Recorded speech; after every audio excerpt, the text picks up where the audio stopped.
Hello friends, कैसे हैं आप सब लोग। देखिएगा, आज का जो सेशन होने जा रहा है अति ही महत्वपूर्ण होने जा रहा है। आप लोग सेशन से जल्दी जल्दी जुड़ जाइए और यदि आप लोग चैनल पे नए होंगे तो चैनल को सब्सक्राइब कर लीजिए, बेल आइकन दबा दीजिए ताकि आने वाले वीडियो आपसे मिस ना हो। देखिएगा, आज का जो सेशन है जीन पियाजे के बारे में, जो सीटेट सितंबर सीडीपी 2026 यानी 6 सितंबर को जो एग्जाम होने जा रहा है उसमें आपको ये 30 नंबर ला के देगा। और जो सीडीपी का क्लास इसमें लाइव 7 से 8 हर रोज शाम को 7 बजे ज्वाला जी के चैनल पे चलती है, लाइव क्लास होती है। आप लोग इसमें जल्दी जल्दी जुड़ जाइए और जुड़ के अपना बेहतर भविष्य बनाइए, ठीक है। तो देखते हैं आज जीन पियाजे के बारे में, देखेंगे इनका क्या क्या कॉन्सेप्ट था, क्या क्या बताए थे। एक बात और देखिएगा, इसमें ये सीडीपी का पूरा सिलेबस मैं इसमें ऐड कर दिया हूँ, आप लोग देख लीजिएगा। जीन पियाजे जो थे वो कैसे थे, कौन से सिद्धांत दिए थे, बच्चों के बारे में क्या क्या बोले हैं, उन सभी के बारे में आज हम लोग जानेंगे। तो देखिएगा, चलते हैं क्या बोले थे जीन पियाजे। देखिएगा, जो जीन पियाजे महोदय जी थे ये संज्ञानात्मक विकास का सिद्धांत दिए थे। कैसा सिद्धांत दिए थे? कॉग्निटिव डेवलपमेंट थ्योरी दिए थे, संज्ञानात्मक विकास का सिद्धांत दिए थे। संज्ञानात्मक विकास का मतलब होता है कोची कि बच्चा जो होता है अपने संज्ञान के माध्यम से सीखता है। इनका पिक्चर जो था देखिएगा ऐसा था। ये जीन पियाजे जी हैं, इनको बेहतरीन से देखिए। ये कहाँ के वैज्ञानिक थे? इस स्विट्जरलैंड के वैज्ञानिक थे। और इन्होंने ऐसा इकलौता वैज्ञानिक हैं, इन्होंने जो अपना सिद्धांत का जो प्रयोग किया अपने ही बच्चों पर कर डाला। अपने ही बच्चों पर देखते थे कि वो 0 से 2 वर्ष तक हुआ तो मतलब कि क्या उसमें परिवर्तन आया, क्या उसमें परिपक्वता आया, क्या उसमें मेंडल क्या बोलते हैं उसको मानसिक परिवर्तन आया।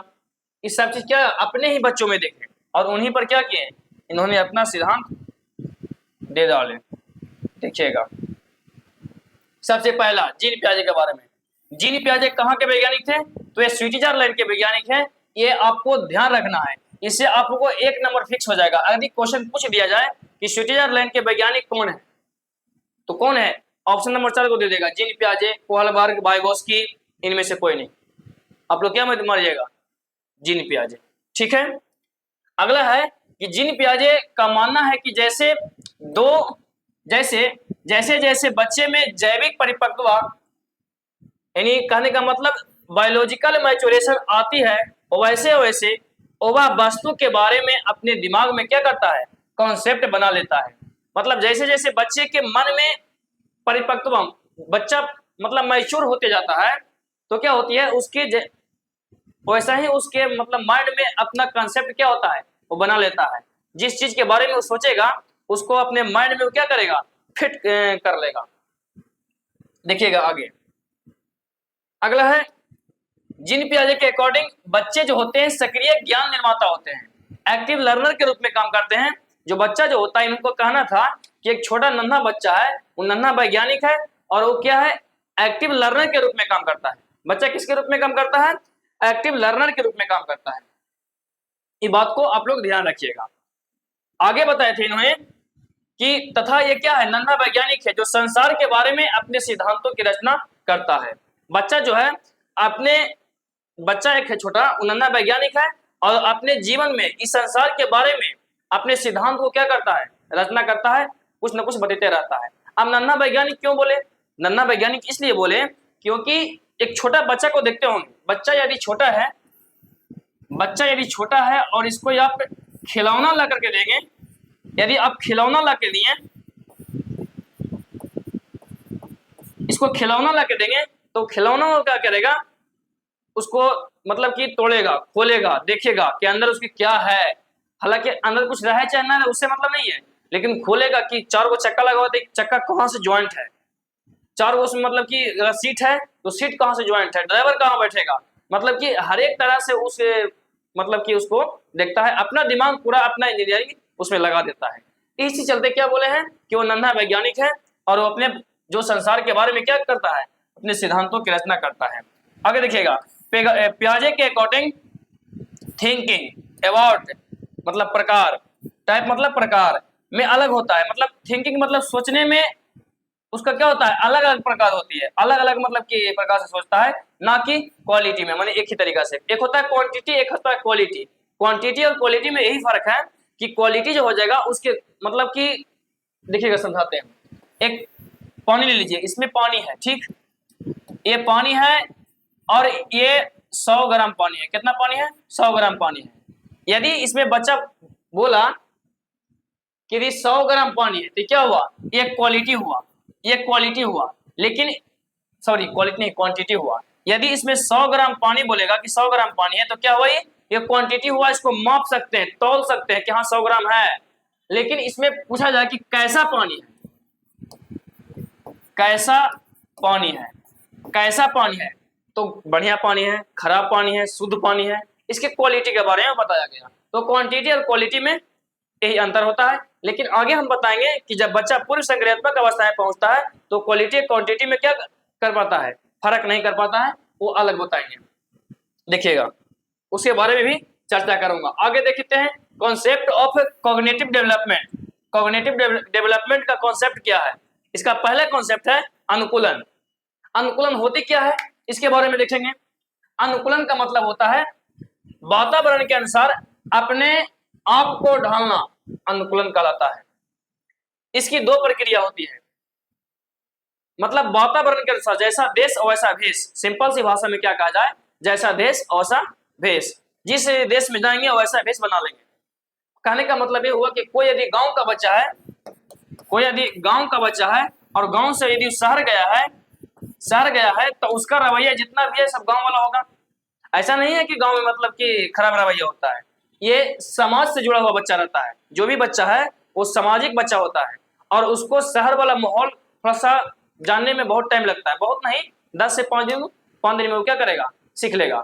तो यानी यहाँ से गया है और यहाँ मतलब जा करके अपने आप को ढाल लिया, वो क्या कहलाया, वही अनुकूलन कहलाया। आई बात समझ में? देखिए आगे देखता हूं, इसकी दो प्रक्रिया होती है। अब कैसे कैसे मतलब कि बच्चा माहौल को चेंज करेगा, गांव से शहर की ओर कैसे मतलब कि अपने आप को ढालेगा। तो पहला है आत्मसत्करण। आत्मसत्करण क्या होता है, इसको बोलते हैं एसिमिलेशन। इसको अंग्रेजी में याद कीजिएगा, एसिमिलेशन। इसका मतलब क्या होता है, पूर्व ज्ञान को नए ज्ञान के साथ जोड़ना, आत्मसत्करण कहलाता है। मतलब जो भी इसको गांव में ज्ञान था, इसी ज्ञान के आधार पर शहर गया है और शहर में अपने जो नए ज्ञान का निर्माण करेगा, यानी पूर्व ज्ञान से नए ज्ञान का निर्माण करना, उससे जोड़ना क्या कहलाता है, आत्मसत्करण कहलाता है। बात आई समझ में आई होगी? कुछ कहना है इसमें? ये अनुकूलन का मतलब आपको समझ गए होंगे, आत्मसत्करण का मतलब समझ गए होंगे।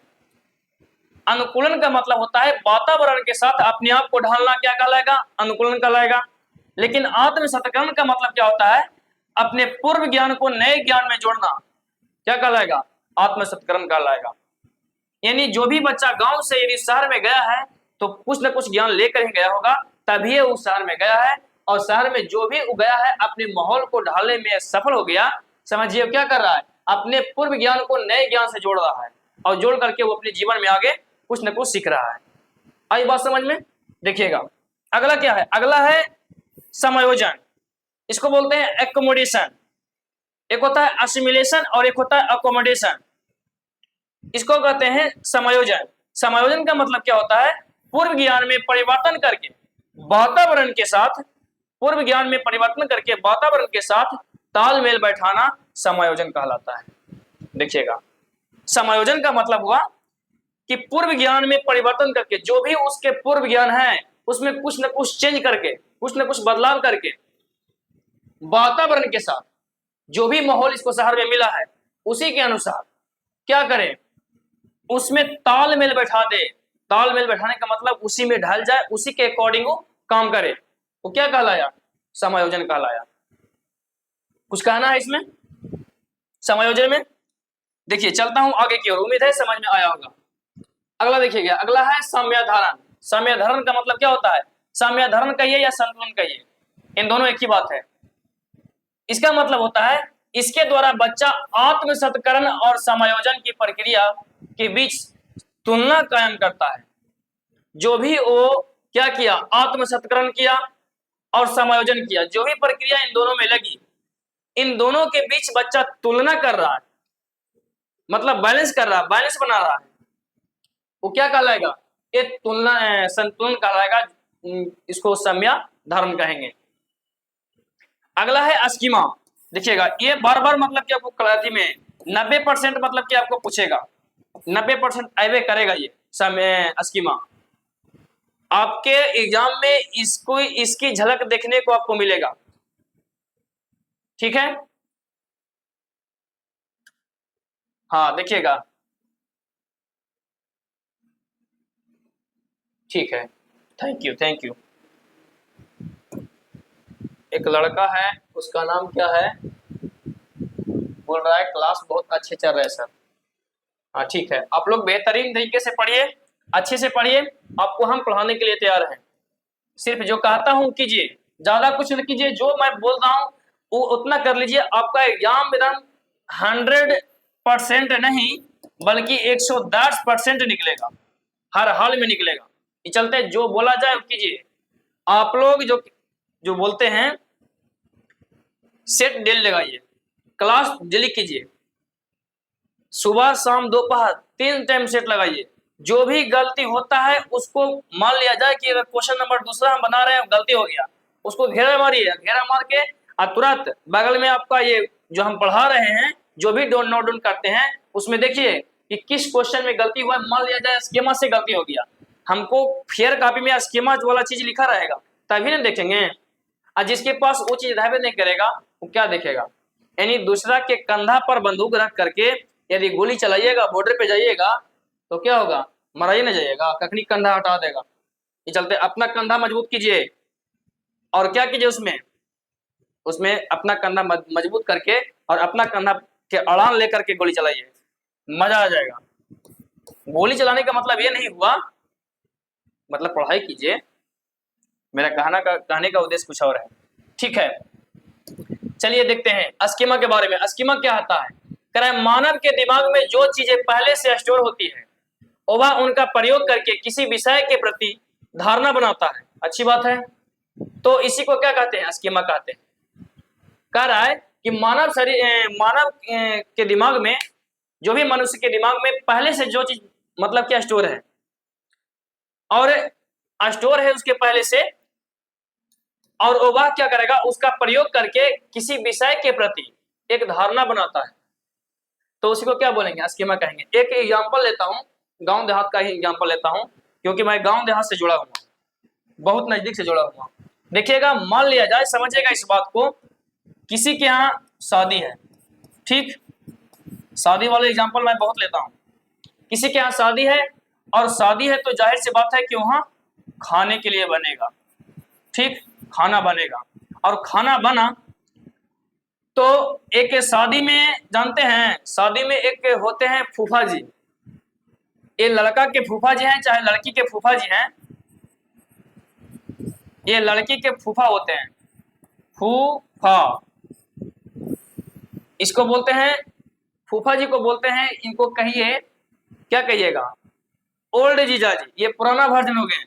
जब नया नया शादी होता है ना तो जीजा जी कहलाते हैं, लेकिन जैसे ही वो क्या पुराना हो गए तो किस में आ गए, फूफा जी में आ गए, इनका मॉडल चेंज हो चुका है। तो हर घर में क्या होते हैं, हर परिवार में एक होते हैं फूफा जी। अब फूफा जी के दिमाग में स्कीमा चलता है, स्कीम चलता है एक कि नहीं, जो भी हमारे ये जिनके भी शादी हो रही है उनके रिलेटिव में, जो भी इनके मान लीजिए कि शादी हो रही है तो इनके शादी में जो खाना बना है वो खाना है क्या, बफा सिस्टम, मान लीजिए बफा सिस्टम है, और इसमें मिठाई है, रसगुल्ला है और बहुत पनीर है, मटर है, पनीर है, जो भी है मतलब कि बना है। लेकिन फूफा जी के दिमाग में ये चीज पता है कि हाँ शादी में खाना बना है, उसमें क्या है, उसमें रसगुल्ला ये सब है। लेकिन फूफा जी के माइंड में एक बात और आई, ये बात तो ये जो खाना वाला बात ये पहले से इनको पहले से दिमाग में क्या फिट है, वो चीज पहले से फिट है, हाँ कि खाना बनेगा शादी में। लेकिन शादी में खाना बनेगा तो इनके मन में क्या हुआ, एक मन में विचार आएगा, क्या आएगा, विचार आएगा अब विचार क्या आएगा कि देखिए खाना तो बन रहा है, तो शादी में ऐसा बात नहीं है कि सिर्फ शाकाहारी लोग आएंगे, मांसाहारी लोग भी आएंगे। तो इनके मन में विचार आया कि देखिए शाकाहारी के लिए तो है ये है, लेकिन जो भी मीट मछली खाते हैं उनके लिए भी व्यवस्था होना चाहिए। तो क्या कहेंगे, इनका व्यवस्था भी क्या करेंगे, कर देंगे। ये मीट मछली का जो क्या होता है, जो मछली बनेगा, ये इनका विचार क्या हुआ, बदला। तो देखिएगा फूफा जी का जो पहले से स्कीम था, जो भी मतलब शादी में खाना बन रहा था, ये सबके मन में फिक्स था कि क्या है, ये स्कीम सबके मन में है। लेकिन इस स्कीम में कुछ ना कुछ इसको खत्म नहीं किए हैं। जैसे ये खाना जो है बना, पहले से जो चीज बन रहा है उसी में कुछ ना कुछ क्या किए हैं, परिवर्तन किए हैं, कुछ ना कुछ विचार करके क्या किए, उसमें परिवर्तन किए हैं, वही क्या कहलाएगा, वही स्कीमा कहलाएगा। आई बात समझ में। इस ए वाला एग्जांपल मैं इसलिए लिया क्योंकि ये वाला एग्जांपल में क्या होता है, बहुत सारे लोग इनसे जुड़े हैं, मतलब अधिकतर 99% क्या होते हैं इसमें जुड़े हुए हैं, 1% नहीं जुड़े हुए हैं। जिसमें कौन कौन आ जाएंगे, जिनमें सलमान खान आ जाएंगे, ये मोदी जी आ जाएंगे, नहीं मोदी जी ना आएंगे, मोदी जी इसका शादी मतलब बोले आदित्यनाथ योगी जी आ जाएंगे, इसमें क्या आ जाएंगे, आ जाएंगे। लेकिन 90% क्या है, 90% इसमें क्या है, जुड़े हुए रहते हैं शादी से। और फिलहाल में हम हैं जब भी 1% में है। भविष्य की बात न कहिए, भविष्य में क्या होगा ना होगा अलग बात है। तो स्कीमा आप लोग समझ गए होंगे। कह मानव के दिमाग में जो चीज पहले से स्टोर होती है वह उनका प्रयोग करके किसी विषय के प्रति एक धारणा बनाता है, ठीक है। तो इसी को क्या बोलते हैं, स्कीमा बोलते हैं। मानव शिशु में स्कीमा प्रवृत्ति प्रतिक्रिया जन्म से होती है। जो एक छोटा बच्चा होता है उसमें क्या होता है, उसके माइंड में पहले से स्कीमा बना हुआ रहता है, उनका कुछ न कुछ उनके मन में वो सोचते रहते हैं। देखिएगा अगला है संगठन। संगठन के बारे में क्या कहना चाहते हैं, देखिएगा कह रहा है पियाजे के सिद्धांत में संगठनात्मक प्रणाली के लिए स्कीमाओं के पुनर्व्यवस्थित करना, उन्हें स्कीमाओं से जोड़ने को संगठन कहते हैं। कह रहा है पियाजे के सिद्धांत के अनुसार संगठनात्मक प्रणाली के लिए स्कीमाओं में पुनर्व्यवस्थित करना, जो फूफा जी अभी किए पुनर्व्यवस्थित किए, उसमें क्या किए, सुधार किए और मीट मछली की व्यवस्था करवा दी है, यानी पुनर्व्यवस्थित किए हो, उन्हें स्कीमाओं से जोड़ने को क्या कहते हैं, संगठन कहलाए। यानी पहले से जो खाना बना हुआ था और वो क्या मीट मछली की व्यवस्था किए, इन उसमें ऐड किए, वही क्या कहलाएगा, संगठन कहलाएगा, वो जुड़ाव कहलाएगा, ठीक है। अगला देखिएगा, अगला चलते हैं। जिन पियाजे महोदय जो थे वो बताए थे कि संज्ञानात्मक विकास का कितनी अवस्था होती है, 4 अवस्था होती है। बच्चे 4 स्टेप से होकर क्या होता है, गुजरता है। अपना पूरा जीवन काल क्या करेगा कि वो 4 स्टेपों से होकर गुजारेगा। देखिएगा पहला क्या बोले हैं, पहला संवेदी पेशी अवस्था, इसको बोलते हैं संवेदी गामक अवस्था, संवेदी गामक अवस्था, संवेदी गामक बोलेंगे, संवेदी पेशी बोलेंगे, और इसको क्या बोलते हैं, संवेदी पेशी अवस्था बोला जाता है। यानी 0 से कितना वर्ष, 0 से 2 वर्ष, 0 से 2 वर्ष की अवस्था को क्या बोलेंगे,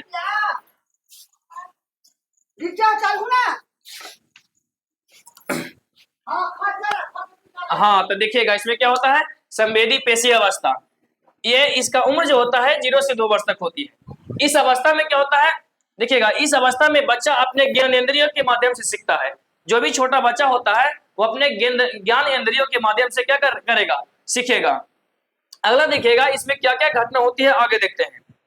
करा इसमें वस्तु अस्थायित्व का गुण आ जाता है, यानी बच्चा अपने दिमाग में वस्तुओं के छाप बनाना शुरू कर देता है, और जिससे क्या होती है, वह छिपी हुई वस्तु को भी ढूंढ लेता है। जब बच्चा 0 से 2 वर्ष की अवस्था में पहुंचता है, बच्चा जब 0 से 2 वर्ष की अवस्था में पहुंचेगा तो क्या करेगा, वो अपने ज्ञान इंद्रियों के माध्यम से सीखेगा। और जो भी उनको खिलौना दीजिएगा, एक बार देखिएगा ये हर घर में होता है, ये हर घर में होता है। अगर बच्चा अगर है छोटा सा 0 से 2 वर्ष का है तो उसमें आप लोग प्रयोग करके देखिएगा, यदि उसका खिलौना छोटा सा है और उस खिलौने को दिखा करके उसको कहीं छुपा दीजिए, मतलब उसको जाने मत दीजिए, उसके नजर में खाली एक बार आना चाहिए कि हाँ ये मेरा खिलौना है, और उसको छुपा दीजिए। देखिएगा अपने ज्ञान इंद्रियों के माध्यम से क्या करेगा, वो ढूंढ लेगा। वो कहीं भी छुपा दीजिए उसका वहां तक पहुंच के जाएगा। तो क्या करता है वो, छिपी हुई वस्तु को क्या करेगा, वो छुपी हुई वस्तु को ढूंढ लेगा। अपने करा कि वस्तु अस्थायित्व का मतलब होता है क्या कि इसमें वस्तु अस्थायित्व का गुण आ जाता है। छुपी हुई वस्तु क्या करेगा, वो ढूंढ लेगा। चलिए आगे देखते हैं। अगला है पूर्व संक्रियात्मक अवस्था। इस अवस्था में क्या क्या घटना होती है जिसके बारे में जानेंगे। इसका उम्र कितना है, 2 से 7 वर्ष, यानी 0 से 2 वर्ष हो गया संवेदी पेशीय अवस्था, और इसको 2 से 7 वर्ष यानी पूर्व संक्रियात्मक अवस्था। तो इसमें क्या होती है, करा यह क्रिया करने से पहले की अवस्था है। जो भी क्रिया करता है उससे पहले करने की अवस्था है। इसमें बच्चा सामने आने वाली चीजों को देख पाता है, समझ पाता है, लेकिन कोई क्रिया नहीं कर पाता है। जो भी चीज वो सामने देखेगा उसके बारे में समझेगा। मान लिया जाए कि पेन है, तो इसके बारे में देखेगा कि एक लंबा सा मतलब कुछ वस्तु है, लेकिन इसके बारे में वो जानने की कोशिश करेगा लेकिन जान नहीं पाएगा। एक छोटा बच्चा है जो 2 से 7 वर्ष का मतलब कि अगर बच्चा है तो ये जानेगा कि पेन है, पेन से लिखाता है, लेकिन लिखाता है वो लेकिन लिख नहीं पाएगा। जिसे मैं पढ़ा रहा हूं तो पढ़ा नहीं पाएगा, जानेगा कि हाँ क्या होता है, इसे लिखाता है, इसे सर पढ़ाते हैं, इसके बारे में क्या होता है उन जानेगा, लेकिन इसके प्रति कोई प्रतिक्रिया नहीं देगा। इस स्टेज में क्या होता है जो देखते हैं, करा इस स्टेज में बच्चा प्रतीकों का यूज करता है, सिंबल का यूज करता है। जो भी मतलब सिंबल रहेगा उसके कार्टून देखते होंगे आप लोग, कार्टून देखते होंगे, और इस कार्टून में क्या होती है, इस तरीका से कार्टून रहता है, और इस सिंबल देख करके, ये कार्टून देख करके बच्चा बता देगा कि किसकी मतलब पिक्चर है, किसकी सिंबल है। तो ये गुड़िया की पिक्चर है, ये गुड़िया की सिंबल है, ठीक है। इसके बारे में क्या होता है, इसके बारे में बता दिया जाता है। अगला देखिएगा क्या बताया जो, हाँ करा इस स्टेज में बच्चा प्रतीकों की यूज करने में निपुण हो जाता है, और साइकिल शब्द सुन करके माइंड में साइकिल के एक इमेज बना लेता है। यदि उसके मन में हम साइकिल बताएं कि साइकिल, देखिएगा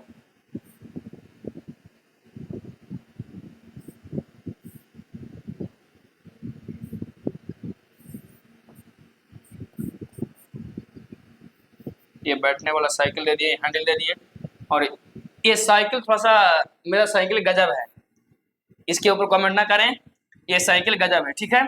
तो क्या करेगा बच्चा, जैसी साइकिल देखेगा ना, साइकिल सब सुनेगा, देखेगा नहीं, सुनेगा, तो क्या करेगा साइकिल के अपने दिमाग में इमेज बना लेगा। कहीं ना कहीं साइकिल देखा होगा, तभी वो क्या करता है अपने मन में साइकिल का इमेज बना लेता है। जो भी चीज का यदि उसको आम बोलेंगे ये चीज, और ये चीज रहेगा, और इसको यदि उसके सामने हम आम यदि लीक कर ले, इसको हटाइए, देखिएगा थोड़ा सा, इसको झापिए और कहेंगे कि आम, तो नहीं समझेगा। लेकिन जैसे ही उसको खाली आम का पिक्चर दिखा देंगे तो क्या करे, समझ जाएगा कि वो आम के बारे में बोल रहे हैं ना। चलिए अगला स्टेज इसमें क्या कर रहा है, पूर्व संक्रियात्मक अवस्था में जब बच्चा 2 से 7 वर्ष की अवस्था में पहुंच जाता है, क्या होता है, इस स्टेज में लक्ष्य निर्धारित व्यवहार की क्षमता क्या होती है, आ जाती है। वो एकदम लक्ष्य को पाने के लिए क्या करेगा, वो कुछ ना कुछ करवे करेगा। इसे देखते होंगे 5-6 साल की अवस्था में जब हम थे, या 5 से 7 साल की अवस्था में हम भी थे, तो क्या करते थे, जब स्कूल में पढ़ने जाते थे तो एक बैटिक अप आता होगा HW करके, वो शायद अभी भी आता है, जो माइक वगैरह में देखते होंगे, जो सर लोग पढ़ाते हैं उसमें क्या होता है, लगाया जाता है जब बैटिक खत्म होता है। तो ये HW बैटिक, इसका नाम क्या था, HW, ऐसे होता है इसका होमवर्क, जो हम लोगों को क्लास स्कूल में मिलता था। लेकिन ये क्या होता है, ये HW बैठ के जाता था, और इससे इस तरीका से जाता था, इसमें 2 खुट्टी था रहता था, और इसमें तार जोड़ करके इसमें बॉल को क्या करते थे, बॉल को बांटते थे, बहुत मजा आता था। लेकिन इसके लिए हम लोग के पास पैसा नहीं रहता था, क्योंकि ये 10 रुपये में देता था। इसका प्राइस कितना था, इसका प्राइस 10 रुपया था, लेकिन इतना पैसा हम लोग के पास नहीं रहता था। और जब क्लास करने गए हैं, स्कूल पढ़ने गए हैं, तो पैसे लेके थोड़ी जाते हैं। तो क्या होता था कि इसको पाने के लिए, इस बैटरी HW बैटरी को पाने के लिए ये 10 रुपये का कलेक्शन होता था। हम लोग का लक्ष्य रहता था कि एकदम टारगेट था कि वो HW बैटरी अगला सप्ताह में खरीद लेंगे, यानी 1 रुपया 2 रुपया करके कुछ करते थे, खरीदते थे। तो हमारा लक्ष्य क्या होता था कि इस बैटरी को खरीदना। तो लक्ष्य निर्धारित व्यवहार जो होता है किस अवस्था में होती है, ये 2 से 7 वर्ष की अवस्था में लक्ष्य निर्धारित व्यवहार बच्चा करता है। ठीक है, चलता हूं आगे, अगला का है, इसी अवस्था में क्या होती है, जीववाद। जीववाद का गुण आता है। जीववाद होता क्या है, जब बच्चा दो से नहीं, सॉरी, बच्चा 2 से 7 वर्ष की अवस्था में, हाँ ये तो था, ये तो बोल रहे थे, लिख रहे थे वो गलती। देखिएगा, जीववाद क्या है, जब बच्चा सजीव और निर्जीव वस्तुओं में अंतर नहीं कर पाता है, कौन सजीव है कौन निर्जीव है, इसके बारे में बच्चा क्या होता है, मतलब कि फर्क नहीं कर पाता है। बच्चा जब 2 वर्ष की अवस्था में रहता है तो क्या होता है कि एक क्वेश्चन आया था कि सुनीता जो है खेलने के लिए गई है और उनको रस्सी वाला खेल खेल रही है, और उसका भाई 3 वर्ष का है और आया और सुनीता के साथ खेलना स्टार्ट किया, ठीक, और उसको रस्सी में पैर फंस जाता है, और पैर फंसने के बाद क्या होता है कि वो उसका भाई जो है गिर जाता है। तो उसका भाई सुनीता से कहता है कि रस्सी ने हमको मारा, तुम इसको मारो। ये इसका भाई का मतलब ये पता नहीं है कि रस्सी क्या है, निर्जीव है, इससे निर्जीव है कि सजीव है उससे मतलब नहीं है, लेकिन ये इसका भाई बोला कि रस्सी ने हमको मारा है, पक्का उसको तुम मारो, तब ये चुप होगा। तो सुनीता क्या करती है, सुनीता यानी मान लिया जाए कि 16 वर्ष की है, तो क्या करेगा, इसको फुसलाने के लिए क्या करता है, रस्सी को पीटता है कि मेरे बउआ को मार दिया। तो ये रस्सी के पिटाई को देखकर बच्चा क्या होता है, चुप हो जाता है। कहने का मतलब ये हुआ कि रस्सी सजीव है कि निर्जीव है, इसके बारे में पता नहीं है उनको, ठीक है, सिर्फ क्या कर रहा है उनको कि हर हाल में उसको पीटो, बस इसका कहना ये था। अगला देखिएगा, जब बच्चा 2 से 7 वर्ष की अवस्था में पहुंचता है तो उसको अंदर क्या होती है, अहम केंद्रित आ जाता है। अहम केंद्रित क्या है, कह रहा है जब बच्चा यह सोचना शुरू कर देता है कि जो वह कर रहा है, सोच रहा है, वह सब ठीक है। जब बच्चा इस अवस्था में आता है तो उनको जो भी वो करता है उसको ठीक लगता है। उसको कहना ये कहने का मतलब ये हुआ कि बच्चा जो करेगा वही ठीक है। बच्चा कहता है कि यदि आज हम क्या करेंगे, स्कूल नहीं जाएंगे, हाँ तो नहीं जाएंगे तो नहीं जाएंगे, चाहे कुछ भी हो जाए यही ठीक है। आज हमको पढ़ने का मूड नहीं है, हम नहीं पढ़ेंगे तो नहीं पढ़ेंगे, मतलब जो चाहेगा वही कहता है, जो मैं किया वही प्रधान है। इस अवस्था में बच्चा क्या करेगा, सोचेगा। और जब ये अवस्था में एक बात और होती है, बच्चे का जब स्कूल जाने का मन नहीं रहेगा तो उसको पेट में गुड़गुड़ जरूर होगा, और रोज होगा। अगर मान लिया कि उसके स्कूल की गाड़ी आ गई तो उसका पेट में दर्द शुरू हो जाता है। क्या होता है कि उसको पेट दर्द करना शुरू हो गया, और जैसे ही गाड़ी यहाँ से चल गई, पेट का दर्द कहाँ गया पता नहीं चलता है, तुरंत अपने आप ठीक हो जाता है, बिना डॉक्टर का ठीक हो जाता है। ऐसा बच्चों में क्या होती है, ऐसा बच्चों आजकल के बच्चों करते हैं। तो क्या हुआ, अहम केंद्रित का मतलब, जब बच्चा यह सोचना शुरू कर देता है कि जो वह कर रहा है, सोच रहा है, वो सब क्या है, वही सब ठीक है। पूर्व संक्रियात्मक में बच्चा जब पहुंचता है तब क्या होता है, जब बच्चा 2 से 7 साल की अवस्था में नहीं, पूर्व संक्रियात्मक में बच्चा पहुंचता है तो क्या होता है, उसके अंदर अपलटावी का गुण क्या होता है, अपलटावी। तीसरा क्या है, अपलटावी। इसमें बच्चा वस्तु को संख्या, समस्या आदि को उलटना पलटना नहीं जानता। जब बच्चा पूर्व संक्रियात्मक में आता है तो संख्या को पलटना नहीं सीखता है। उसका जैसे मान ले जाए, एग्जाम्पल ले, 4 + 6 क्या होता है, 10, लेकिन इसी को उलट के दे दी जाओ कि 6 + 4 क्या होगा बाबू, तो वो नहीं बता पाएगा, इसका गुण नहीं आता है। यानी ये बच्चा जो है, यदि ये बच्चा का उम्र 2 से 7 वर्ष के बीच में है तो ये चीज नहीं कर पाता है, यानी अपलटावी का गुण इसमें नहीं होती है। देखिएगा, अगला देखिएगा, चौथा क्या है, मुद्रा, संप्रत्याय, दूरी, भार, ऊंचाई, क्रम निर्धारण की योग्यता आदि के कॉन्सेप्ट की कमी इस अवस्था में होती है।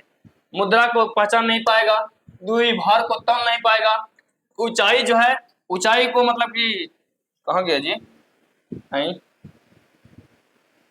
हाँ यह, अरे बोर्ड वो बहुत मतलब कि ये नौटंकी करती है, जैसे एक लड़की नौटंकी करती है ना, दुल्हन नौटंकी करती है, उसी तरह ये भी नौटंकी करती है।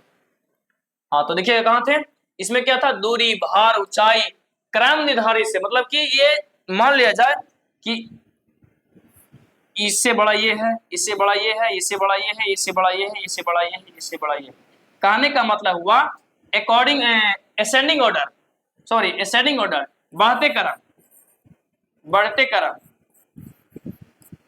बढ़ते क्रम में ये मतलब कि सरिया नहीं सकता है। इसको यदि हम छोटे छोटे ये दे दिए, ये तिनका दे दिए और कहें कि इसको क्रम से मतलब सरियाइए, ये सरिया नहीं पाएगा, ये उल्टा पुल्टा कर देगा, ऐसे कर देगा, ऐसे कर देगा, ऐसे कर देगा, इसको सरिया में नहीं आएगा। ठीक है, इसमें क्या होती है, इसमें कमी होती है। कब? जब बच्चा 2 से 7 वर्ष की अवस्था में पहुंचता है तब। देखिएगा आगे, इसमें 5वां गुण आता है पूर्व संक्रियात्मक में केंद्रीकरण। केंद्रीकरण का मतलब क्या होता है? सेंटरेशन। इसको अंग्रेजी में बोले क्या? सेंटरेशन। एक समय में किसी वस्तु की केवल एक ही विशेषता पर ध्यान दे पाने की प्रवृत्ति क्या कहलाता है? केंद्रीकरण कहलाता है। बच्चा को एक बार में एक ही चीज दिखेगा। जब बच्चा 2 से 7 वर्ष की अवस्था में आता है तो इसको क्या होती है, एक बार में वो एक ही चीज पर ध्यान नहीं देगा। यदि कहिएगा कि 2 चीज पर ध्यान दे दो तो 2 चीज पर ध्यान नहीं दे पाता है, वो एक ही चीज पर ध्यान देता है। यदि उसको बोले कि तुम स्कूल जाओ और स्कूल पढ़ने के लिए जाओ तो सिर्फ स्कूल जाएगा, पढ़ के आएगा। यदि उसको बोल दिया जाएगा इस अवस्था में बच्चों को कि तू स्कूल जाओ, स्कूल आते वक्त सब्जी लेके आना, तो नहीं ले पाएगा, क्योंकि एक बार में ये एक ही बात पर ध्यान देता है। अगला है संरक्षण। देखिएगा, अगला संरक्षण है जब बच्चा 2 से 7 वर्ष की अवस्था में जब बच्चा पहुंचता है तो क्या होता है? संरक्षण। अगर किसी वस्तु की साइज या शेप में चेंज कर दे तो उसकी क्वांटिटी पर कोई प्रभाव नहीं पड़ता है, लेकिन बच्चा इसको समझ नहीं पाता है। हम बताए थे ना, क्वालिटी और क्वांटिटी के बारे में बताएंगे, समझिएगा ध्यान से।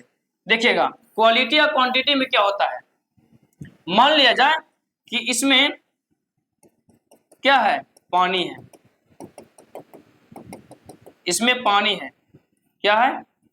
पानी है, वाटर है। और कितना वाटर है?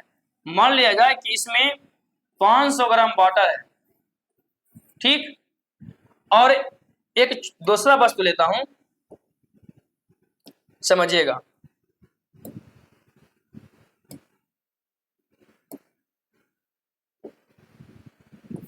हाँ, भाग गया जी।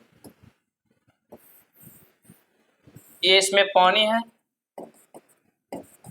ये थोड़ा चौड़ा है, और इसमें कितना है? 500 ग्राम पानी है। और एक लंबा सा लेता हूं और इसमें भी क्या करता हूं? पानी भरता हूं। इसमें भी क्या है? पानी है। और इसमें पानी कितना है? इसमें भी पानी 500 ग्राम है। लेकिन यदि बच्चा को दीजिएगा ना, तब बच्चा ये वाला टाइप नहीं उठाएगा, बल्कि लंबा वाला उठाएगा। कारण क्यों? क्योंकि उनको लगता है कि इसमें पानी क्या है? इसमें पानी ज्यादा है, लेकिन ऐसा कुछ है नहीं। पानी दोनों में सेम है, इसमें भी 500 ग्राम है, इसमें भी 500 ग्राम है। लेकिन जब बच्चा 2 से 7 वर्ष की अवस्था में पहुंचता है तो क्या होता है? उसको क्वालिटी और क्वांटिटी में फर्क नहीं बुझाता है। उनको लगता है कि ये वाला लंबा वाला है तो थोड़ा सा बड़ा होगा, तो इसमें ज्यादा पानी होगी, ज्यादा वस्तुएं होंगी, लेकिन ऐसा कुछ होता नहीं है। तो ये क्वालिटी और क्वांटिटी में फर्क नहीं कर पाना किस अवस्था में होती है? तो पूर्व संक्रियात्मक अवस्था में होती है, जब बच्चा 2 से 7 वर्ष की अवस्था में पहुंच जाता है। और इसमें शेप और साइज में क्या होता है? कोई फर्क नहीं पड़ता है, वो नहीं पहचान पाता है। कब? जब बच्चा 2 से 7 वर्ष की अवस्था में आता है तब। उम्मीद है समझ में आया होगा। अगला क्या है? अगला देखिए, क्रमबद्धता। क्रमबद्धता का मतलब क्या हुआ? अभी बताएं। क्या? लाइन बाय लाइन से समझिएगा। इसमें बच्चा वस्तु तथ्यों को उनके आकार रखना नहीं सीखता है। मतलब आकार में अगर मान लिया जाए कि उसको पैसा ही दे दीजिएगा, अगर सिक्का दे दीजिए 5 रुपया के, 10 रुपया के और 20 रुपया के अलग अलग, बच्चा नहीं पहचान पाएगा। वो एक छोटा सिक्का है, एक बड़ा सिक्का है, एक उससे भी छोटा है, तो क्या करेगा? वो बढ़ते क्रम में नहीं सजा सकता है, लाइन से नहीं सजा पाएगा। कब? जब बच्चा 2 से 7 वर्ष की अवस्था में पहुंचता है तब। बच्चा पूर्व संक्रियात्मक अवस्था में पहुंचेगा तब। आगे देखिएगा, ये था इतना चीज आप लोग पूर्व संक्रियात्मक अवस्था के लिए पढ़े, ठीक। पूर्व संक्रियात्मक अवस्था, उम्र कितना? 2 से कितना? 2 से 7 वर्ष। ये सब चीज, ये सब गुण क्या होता है? आता है। अगला देखेंगे, तीसरा अवस्था क्या बताए थे जीन पियाजे महोदय ने? तीसरा बताए थे मूर्त संक्रियात्मक अवस्था। ये मूर्त संक्रियात्मक अवस्था का मतलब क्या होता है? इसका उम्र बताए थे 7 से 11 वर्ष। इस अवस्था में बच्चा सामने रखी चीजों को क्या करेगा? देखकर कुछ कर सकता है या उस पर चिंतन करना शुरू कर देता है, लेकिन जो सामने रहेगा उसी पे। मूर्त का मतलब क्या हुआ? लिख लीजिए इसको, ये मेरा समझाने का तरीका है। मूर्त का मतलब होता है दिखाकर, दिखाकर। और एक आएगा आगे अमूर्त। ये क्या हुआ? ये मूर्त हुआ, मूर्त अवस्था। और एक होता है छुपाकर, छुपाकर। ये होता है अमूर्त अवस्था, अमूर्त अवस्था। ठीक है, तो ये अमूर्त अवस्था आगे बताऊंगा, लेकिन अभी क्या मूर्त अवस्था के बारे में देखिए। इसका एक और नाम है, इसका कहते हैं औपचारिक। क्या बोलते हैं इसको? समझिएगा, इसको बोलते हैं औपचारिक, औपचारिक संक्रियात्मक अवस्था। औपचारिक संक्रियात्मक अवस्था कहिए या मूर्त संक्रियात्मक अवस्था कहिए, दोनों एक ही बात है। कभी कभी एग्जाम में पूछ देता है औपचारिक संक्रियात्मक अवस्था का उम्र कितना है, तो इसका उम्र कितना है? 7 से 11 साल। ये नहीं कि मतलब पता ना चले, ये ना होना चाहिए कि सर बताएं मूर्त संक्रियात्मक अवस्था और आगे क्वेश्चन में क्या औपचारिक संक्रियात्मक अवस्था, तो इसमें गलती ना होना चाहिए। अमूर्त संक्रियात्मक अवस्था का भी दूसरा नाम क्या है? इसका भी दूसरा नाम है, इसको कहते हैं अनौपचारिक, अनौपचारिक, अनौपचारिक संक्रियात्मक अवस्था, संक्रियात्मक अवस्था। इस चीज को बारे में जानिएगा, लेकिन इसको आगे बताएंगे। अमूर्त संक्रियात्मक अवस्था को आगे बताएंगे, लेकिन अभी देखिए किसको, ये मूर्त संक्रियात्मक अवस्था को। इसमें क्या होती है कि जो अभी बताएं, यह अवस्था, इस अवस्था में बच्चे सामने रखी चीजों को क्या करेगा? देखकर कुछ कर सकता है या उस पर चिंतन करना शुरू करता है। जो भी चीज उस सामने है, यदि ये पेन सामने है तो देख करके बताएगा कि सर जी ये पेन है, इससे लिखाता है। लेकिन इसको हटा दिया जाए, अब पूछे कि बच्चा जो चीज आपको अभी दिखाए हैं वो क्या दिखाए हैं, तो बच्चा नहीं कह पाएगा, नहीं बता पाएगा। क्यों? क्योंकि इनमें जो भी चीज जो है इस अवस्था में 7 से 11 वर्ष की अवस्था में बच्चा क्या करेगा? देख कर चीजों को क्या करेगा? समझेगा। जो भी सामने रखा रहता है उसके बारे में वो जानता है। यदि बोर्ड रखा हुआ है सामने, ये बोर्ड है, तो उसको क्या पूछेंगे कि क्या है ये, तो ये बोर्ड है। और बोर्ड पर क्या मतलब क्या किया जाता है? तो पढ़ाया जाता है। लेकिन यदि इसको हटा दिया जाए और कुछ दिनों के बाद, कुछ देरी के बाद पूछे जाए कि कल जो सर आपको बता रहे थे वो क्या बता रहे थे, तो उनको इसके बारे में नहीं पता रहेगा। जब बच्चा 7 से 11 वर्ष की अवस्था में आ जाएगा तब। चालू करो जी नेटर जी। हाँ, तब क्या थे? मूर्त संक्रियात्मक अवस्था में हम लोग थे। कहाँ थे? मूर्त संक्रियात्मक अवस्था में। इसका उम्र कितना था? 7 से 11 वर्ष। देखिएगा कुछ टेक्निकल इश्यू की वजह से क्लास कुछ डिस्टर्ब हुआ है, उसके लिए टेंशन न लेना है। चलते हैं हम लोग आगे। क्या कहता है? करा कि इस अवस्था में आप पलटावी, जीववाद, मुद्राभार और संरक्षण, क्रमबद्ध की योग्यता इत्यादि कॉन्सेप्ट का गुण आ जाता है। जब बच्चा मूर्त अवस्था में पहुंचता है, इससे पहले वाला में था कि पूर्व संक्रियात्मक अवस्था में, वो क्या होता है, उसमें जो मुद्रा स्फीति होती है उसका गुण नहीं आता है। लेकिन इसमें क्या होती है? इसमें आ जाती है। उसको अपलटावी का गुण, जीववाद का गुण। क्या जीववाद का मतलब होता है? इसका मतलब होता है सजीव और निर्जीव में फर्क नहीं कर पाना। सजीव और क्या होता है? निर्जीव।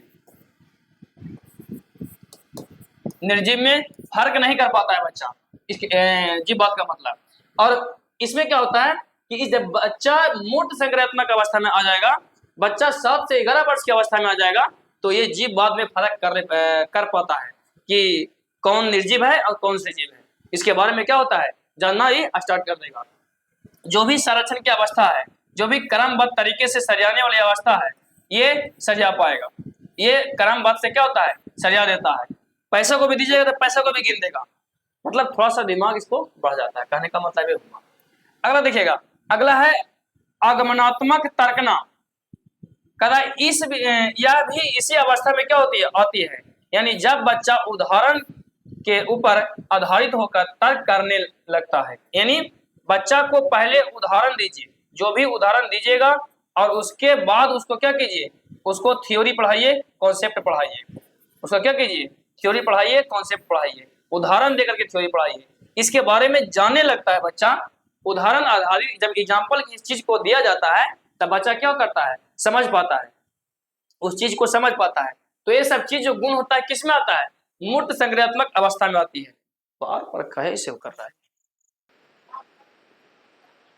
हाँ देखिएगा, हम लोग कहाँ थे, आगमनात्मक तर्कना में। इसमें क्या होता है, यह भी इस अवस्था में क्या होती है, आ जाती है। यानी जब बच्चा उदाहरण के ऊपर आधारित होकर तर्क करने लगता है तो किस अवस्था में करता है, तो ये भी इसी अवस्था में करता है, 7 से 11 वर्ष की अवस्था में। आगे देखिएगा एग्जाम्पल में, जो एग्जाम्पल इन्होंने दिया है, कह रहा है पेड़ जरूरी है या नहीं हमारे लिए। इसका मतलब क्या हुआ, कह रहा है कि पेड़ जरूरी है या नहीं हमारे लिए, कितना जरूरी है। इसका बच्चा जो आंसर देता है, क्योंकि इसे हम क्या करते हैं, ऑक्सीजन लेते हैं।